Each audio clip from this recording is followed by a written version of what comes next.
கடந்த சில வாரங்களாக நாம் உயிர்த்தெழுதலை குறித்து நாம் சிந்தித்து வருகிறோம்.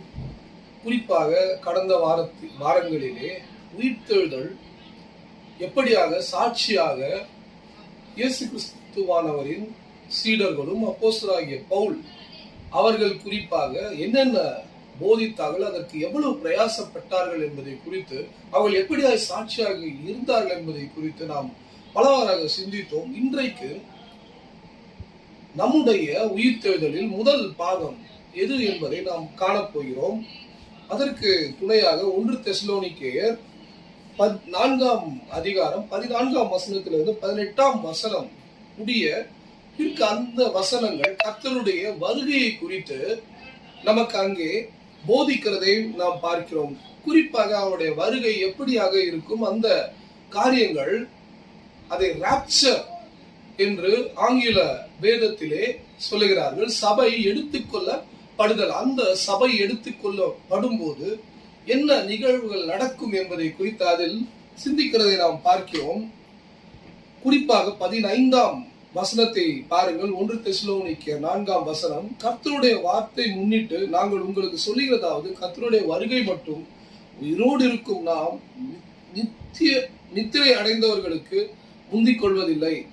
ஏனெனில் கர்த்தர் தாமே ஆரவாரத்தோடு பிரதான தூதர்களுடைய சத்தத்தோடு தேவ எக்காலத்தோடும் வானத்திலிருந்து இறங்கி வருவார். அப்பொழுது கிறிஸ்துவுக்குள் மரித்தவர்கள் முதலாவது எழுந்திருப்பார்கள். இதுதான் முதல் உயிர்த்தெழுதல். கிறிஸ்துவுக்குள் மரித்தவர்கள் அவர்கள் உயிர்த்தெழும் காலத்தை இங்கே அப்போஸ்தலனாகிய பவுல் தெசலோனிக்கா திருச்சபை மக்களுக்கு குறிப்பிடுவதை நாம் பார்க்கிறோம். அதன் பிற்பாடாக யார் உயிர்த்தெழுவார்கள்? பின்பு நாம் உயிரோடு இருக்கும் நாம் உயிர்த்தெழுவோம் என்ற காரியத்தை இங்கே குறிப்பிடுவதையும் நாம் பார்க்கிறோம். ஆக இந்த இடத்திலே நாம் பார்க்கும்போது பிரதான தூதருடைய சத்தத்தோடு தேவ எக்காலத்தோடு என்ற காரியங்களை நாம் பார்க்கிறோம். இதை நாம் அப்போஸ்தலர் 2ஆம் அதிகாரத்தை நாம் பார்க்கும்போது அங்கே ஆதி திருச்சபை உருவான நாளிலே எப்படியாய் அந்த இடத்திலே இதே போல ஒரு சத்தம், sound like a blowing wind, அந்த இடத்திலே நாம் பார்க்கிறோம். ஆதி திருச்சபை எப்படியாய் ஆரம்பிக்கப்பட்டதோ அதே போல இப்போதுள்ள திருச்சபைகள் இயேசு கிறிஸ்துவின் வருகைக்கு ஆயத்தமாகும் அந்த காலத்திலே திருச்சபையின் காலம் முடிவடைகின்ற காலமாக அது கருதப்படுகிறது. It's the end of a church era. Rapture is the end of the church era. ஏன் என்றால் சபைகள் அங்கே எடுத்துக்கொள்ளப்படும். சபை மக்கள், அவரோடு இருக்கிற அவரை சார்ந்த மக்கள் அங்கே எடுத்துக்கொள்ளப்படுகிறதை நாம் இந்த இடத்திலே நாம் காண முடிகிறது.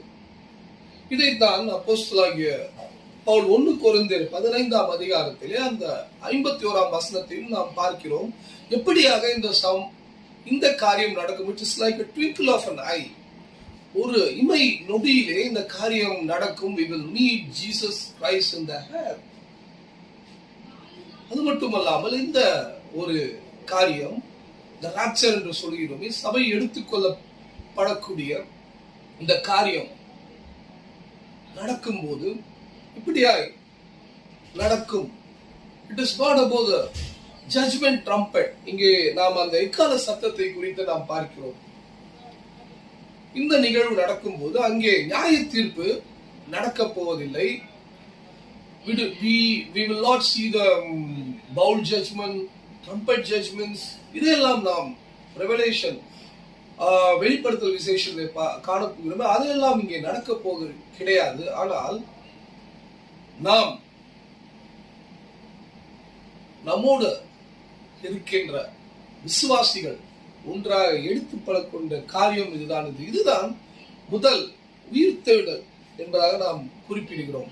அந்த எக்கால சத்தத்தை பற்றி நாம் பார்க்கும்போது யாத்திராகமம் புஸ்தகத்திலே 19ஆம் அதிகாரம் 16ஆம் வசனம், செப்பனியா 1:16, செகரியா 9:14ஆம் வசனத்திலே இந்த எக்கால சத்தத்தை குறித்து நாம் அங்கே பார்க்கிறோம்.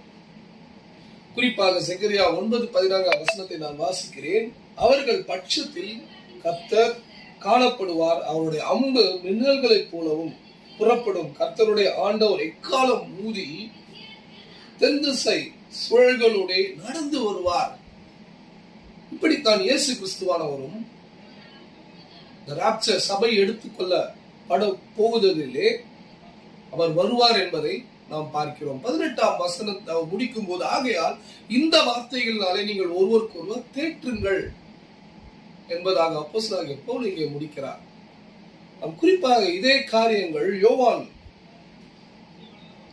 புஸ்தக சுவிசேஷ புஸ்தகத்திலே 14ஆம் அதிகாரம் அந்த 1-3 வசனங்களை நீங்கள் பார்ப்பீர்களாக. அந்த வசனங்களை நான் படிக்கிறேன். உங்கள் இருதயம் கலங்காது இருப்பதாக தேவனிடத்தில் விசுவாசமாயிருங்கள், என்னிடத்தில் விசுவாசமாயிருங்கள். என் பிதாவின் வீட்டில் அநேக வாசஸ்தலங்கள் உண்டு. அப்படி இல்லையோ இருந்தால் நான் உங்களுக்கு சொல்லியிருப்பேன். ஒரு ஸ்தலத்தை உங்களுக்காக ஆயத்தம் பண்ண போகிறேன். நான் போய் உங்களுக்காக ஸ்தலத்தை ஆயத்தம் பண்ண பின்பு நான் இருக்கிற இடத்திலே நீங்களும் இருக்கும்படி நான் மறுபடியும் உங்களை இடத்திலே சேர்த்துக் கொள்வேன். நான் போகிற இடத்தை அறிந்திருக்கிறீர்கள், வழியும் அறிந்திருக்கிறீர்கள். ஆக இயேசு கிறிஸ்துவானவர் எப்படியாய் சீடர்களுக்கு இங்கே அவர்களுக்கு எப்படியாய் போதனையையும் ஆறுதலையும் தேறுதலையும் தருகிறாரோ, உயிர்த்தெழுதலும் நமக்கு அந்த ஆறுதலையும் தேறுதலையும் தரப்போகிறது. அதில் எந்த ஒரு ஐயமும் கிடையாது. ஆக இந்த சபை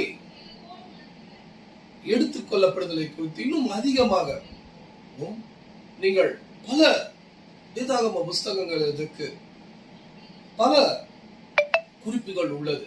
அதெல்லாம் நீங்கள் சிந்தித்து பாருங்கள். அடுத்த வாரத்திலே இன்னும் வேற என்னென்ன உயிர்த்தெழுதல் இருக்கிறது என்பதை நாம் குறித்து சிந்திப்போம். அதற்காக ஜெபியுங்கள். கர்த்தர் உங்களின் ஜெபங்களை அங்கீகரிப்பாராக. ஆமீன். ஜெபிப்போம். அன்பு மகா இருக்கும் எங்கள் பரலோக பிதாவே, இந்த நல்ல வேலை எங்கள் கை கொடுக்கிறதுக்காக நன்றி தகப்பனே. சுவாமி கர்த்தாவே, சபையை எடுத்துக்கொள்ள படுதலை குறித்து நாங்கள் இன்றைக்கு சிந்தித்தோம் சுவாமி. கர்த்தாவே, இதனுடைய அர்த்தத்தையும் ஆழத்தையும் இன்னும் நாங்கள் அதிகமாக கர்த்தாவை புரிந்து கொண்டு நாங்கள் எங்கள் வாழ்விலே சுவாமி ஆறுதலையும் தேர்தலையும் காண நீ கிருபை செய்ய வேண்டுமா தகப்பனே ஜெபிக்கிறோம் சுவாமி. இன்னும் கர்த்தாவே, நாங்கள் வாசிக்க போகின்ற வசனங்கள் எங்களுக்கு ஆசீர்வாதமாக அமைய நீ கிருபை செய்வோம். வசித்துமே ஜெபமா மாறட்டும். துதி கன மகிமை உமக்கே செலுத்துவோம். இயேசு கிறிஸ்து மூலம் ஜெபம் நல்ல பிதாவே. ஆமென்.